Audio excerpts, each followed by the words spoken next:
और अगर हिंदू हिंसक होता तो एक हिंदू सनातनी बेटी को इस सुरक्षा घेरे में अपने ही देश में अपनी आजादी गवा के रहने की नौबत नहीं आती। जो लोग अपने आप को हिंदू कहते हैं वो 24 घंटा हिंसा हिंसा हिंसा। बिस्मिल्लाहिर्रहमानिर्रहीम। दीन स्पीचेस के मौजूद नाजरीन, अस्सलाम वालेकुम। दोस्तों, राहुल गांधी के इल्जामात तो बहुत चर्चा में रहे हैं, जिसमें राहुल गांधी ने सारे बड़े मज़ाहिब का सहारा लिया था। इसके जवाब में मोदी ने भी काफी सख्त रद्देमल दिया था, लेकिन बीजेपी के एक और सियासतदान नूपुर शर्मा का भी जवाबी बयान आ गया है। नूपुर शर्मा के बयान की तरफ जाने से पहले आपको याद दिलाएं कि 2 साल पहले इसी औरत ने इस्लाम के खिलाफ बातें की थी, जिसकी वजह से मुसलमानों की तरफ से कई धमकियां भी मिली थीं। इसलिए जब मजहब की बात राहुल गांधी ने की तो नूपुर शर्मा ने भी अपना भड़ास निकाल लिया। नूपुर शर्मा कहती है कि हम हिंदू के लिए सिर्फ यही देश है और कोई देश भी नहीं है। इसके साथ राहुल गांधी को टारगेट करके कहती हैं कि बड़े ओहदों पर बैठे हुए लोग भी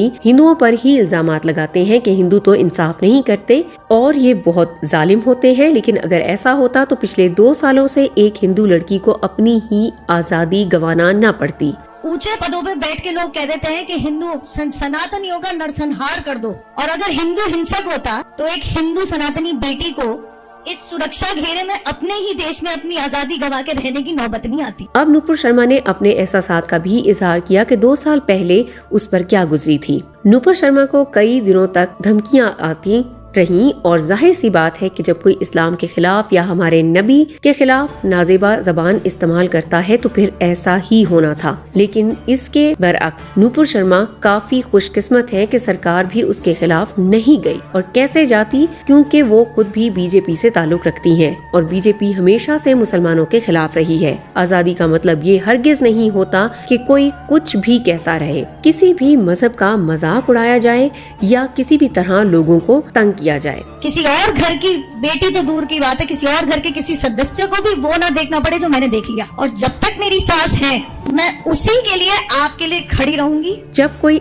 मुस्लिम रियासत होती है तो अक्सर वहाँ इस्लामी कवानीन लागू होते हैं, तो होना भी यही चाहिए, क्योंकि शरीयत का कानून ही सबसे बेहतर कानून होता है। अब अगर भारत की बात की जाए तो ये सेकुलर देश है। यहाँ पर हिंदुओं के साथ साथ मुसलमानों की तादाद भी कहीं ज्यादा है और मुख्तलिफ मज़ाहिब होने की वजह से यहाँ पर ना तो हिंदुओं के कवानीन सबके लिए बनाए गए हैं और ना ही इस्लामी कवानीन।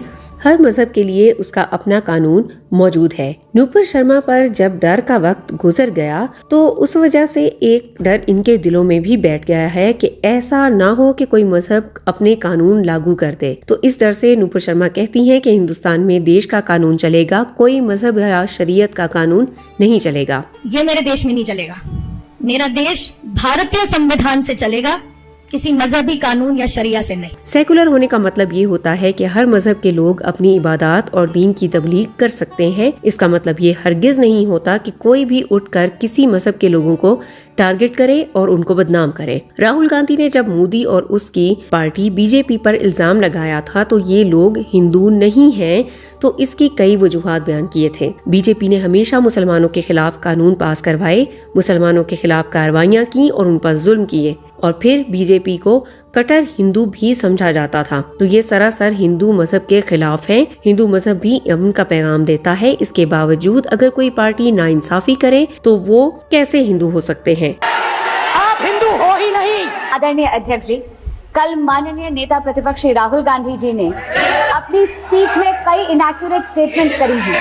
इसके तहत मैंने आपके समक्ष इसके नतीजे में बीजेपी ये समझ रही है कि अगर राहुल गांधी ने बीजेपी को हिंदू नहीं माना या बीजेपी को जालिम कहा तो इसका मतलब ये है कि राहुल गांधी सारे हिंदुओं को गलत कह रहा है और नाइंसाफी कर रहा है। जबकि इसके जवाब में राहुल गांधी ने कहा कि मैं बीजेपी की बात कर रहा हूं और बीजेपी पूरा हिंदू समाज नहीं है। पूरे हिंदू समाज को हिंसक कहना ये गंभीर विषय है। नरेंद्र मोदी जी पूरा हिंदू समाज नहीं है।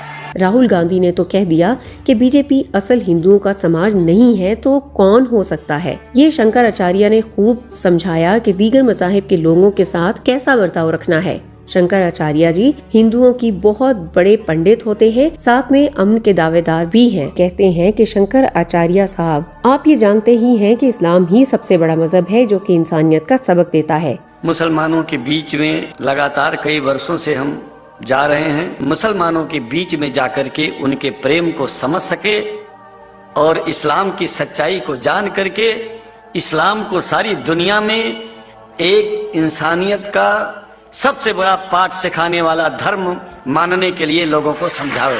शंकराचार्य ने एक और बहुत ही खूबसूरत बात की जिससे अक्सर हिंदू लोग इत्तेफाक नहीं करते, लेकिन इतने बड़े पंडित ने बता दिया कि जब लोग इस्लाम को बेदर्द, मुसलमानों को बेदर्द और तलवार के जोर पर चलने वाला मजहब कहते हैं, तो अगर किसी को तकलीफ होती है तो मुझे सबसे ज्यादा तकलीफ होती है।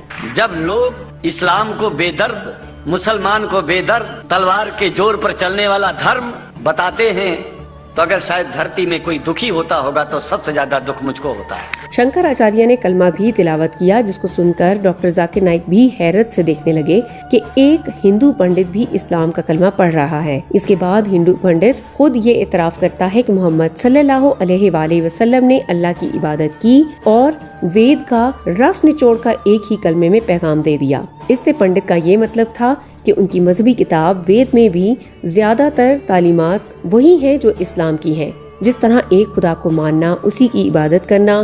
पहला कलमा ही कुरान शरीफ का ये बताता है कि नहीं है इबादत के काबिल सिवाय परमात्मा के और कोई, ला इलाहा इल्लल्लाह मोहम्मद रसूल अल्लाह।